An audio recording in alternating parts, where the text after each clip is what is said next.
Hello student, मैं मोहित तोमर आप सभी का आपके प्यारे यूट्यूब चैनल में स्वागत करता हूं। दोस्तों, आज की इस वीडियो का जो हमारा टॉपिक है संवेग।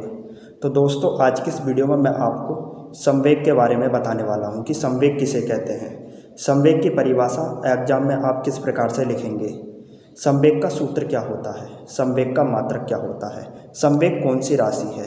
तो दोस्तों, आज की इस वीडियो में मैं आपको ये सारी बातें बताने वाला हूँ, समझाने वाला हूँ, लिखवाने वाला हूँ।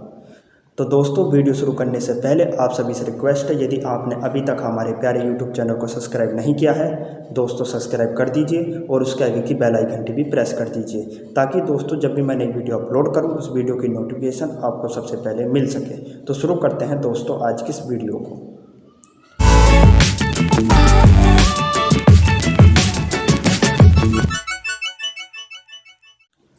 तो दोस्तों, आपको हेडिंग डालनी है संवेग। क्या हेडिंग डालनी है दोस्तों? संवेग।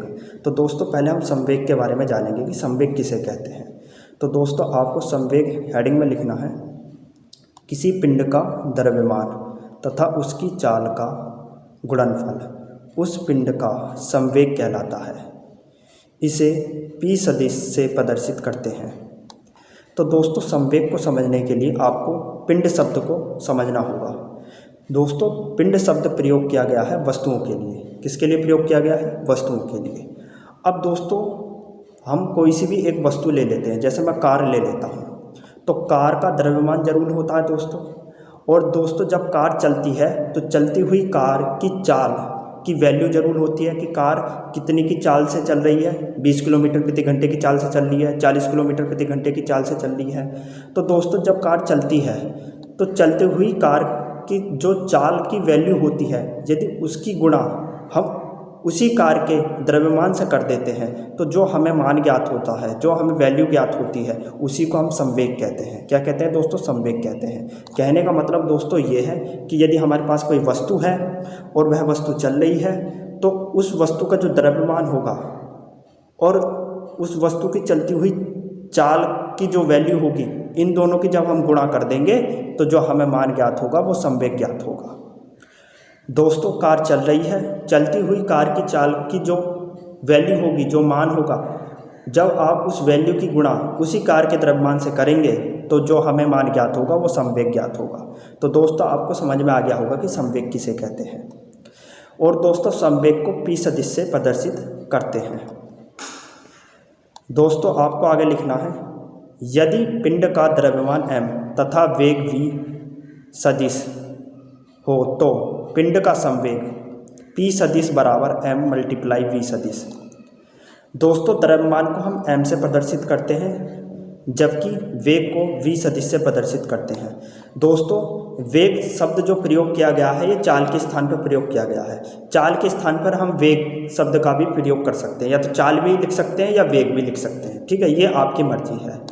तो दोस्तों, द्रव्यमान को हम m से प्रदर्शित करते हैं, वेग को v सदिश से प्रदर्शित करते हैं, और दोस्तों ये जो हमारा संवेग है इसे p सदिश से प्रदर्शित करते हैं।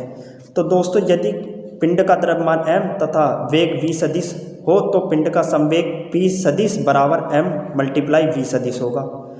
और आप इसे इस तरीके से भी लिख सकते हैं, p सदिश बराबर m v सदिश।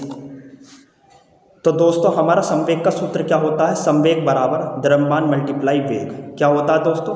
संवेग बराबर द्रव्यमान मल्टीप्लाई वेग। तो ये दोस्तों हमारा क्या होता है? यह हमारा संवेग का सूत्र होता है।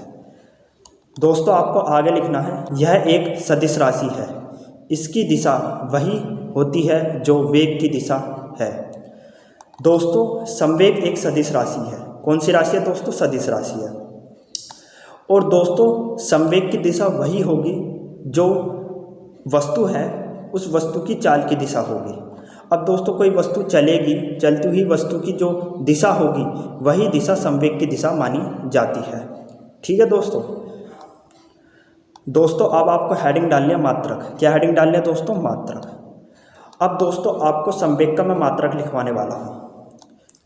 तो दोस्तों, आपको मात्रक हेडिंग में लिखना है, CGS पद्धति में संवेग का मात्रक ग्राम सेंटीमीटर प्रति सेकंड है, इसे डाइन सेकंड भी कहते हैं। MKS पद्धति में संवेग का मात्रक किलोग्राम मीटर प्रति सेकंड है, इसे न्यूटन सेकंड भी कहते हैं। दोस्तों संवेग के मात्रक CGS पद्धति में दो होते हैं। पहला होता है ग्राम सेंटीमीटर प्रति सेकंड, जिसे हम डाइन सेकंड भी लिख सकते हैं। तो CGS पद्धति में संवेग का मात्रक क्या होता है? ग्राम सेंटीमीटर प्रति सेकंड, जिसे हम डाइन सेकंड भी कह सकते हैं। और MKS पद्धति में संवेग का मात्रक होता है किलोग्राम मीटर प्रति सेकंड, जिसे हम न्यूटन सेकंड भी कह सकते हैं। ठीक है, या तो आप MKS पद्धति में संवेग का मात्रक किलोग्राम मीटर प्रति सेकंड लिख दीजिए या न्यूटन सेकंड लिख दीजिए। ठीक है, CGS पद्धति में या तो संवेग का मात्रक आप ग्राम सेंटीमीटर प्रति सेकंड लिख दीजिए या डाइन सेकंड लिख दीजिए, दोनों ही सही माने जाएंगे। तो दोस्तों मैंने आपको संवेग का मात्रक लिखवा दिया, संवेग कौन सी राशि ये भी मैंने आपको बता दिया, संवेग का सूत्र बता दिया, और दोस्तों मैंने आपको संवेग की परिभाषा भी लिखवा दी है। संवेग की परिभाषा आपको सेम इसी तरीके से एग्जाम में लिखनी है। किसी पिंड का द्रव्यमान तथा उसकी चाल का गुणनफल उस पिंड का संवेग कहलाता है, इसे P सदिश से प्रदर्शित करते हैं। सेम इसी तरीके से आपको संवेग की परिभाषा एग्जाम में लिखनी है। यदि दोस्तों आपको हमारी ये वीडियो पसंद आई है, लाइक सब्सक्राइब शेयर जरूर कीजिए। दोस्तों आपका हमारी वीडियो देखने का बहुत बहुत धन्यवाद।